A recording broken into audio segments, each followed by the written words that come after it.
Quiero reconocer una vez más el valioso trabajo de nuestro hermano de lucha y causa Norbey Marín.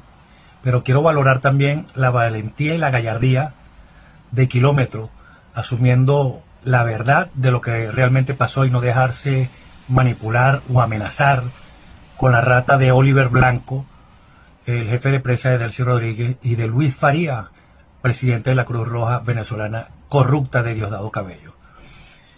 Debo reconocer y valorar la valentía tuya, Kilómetro. No te dejes doblegar ante las amenazas, que lo que buscan ellos es callarnos.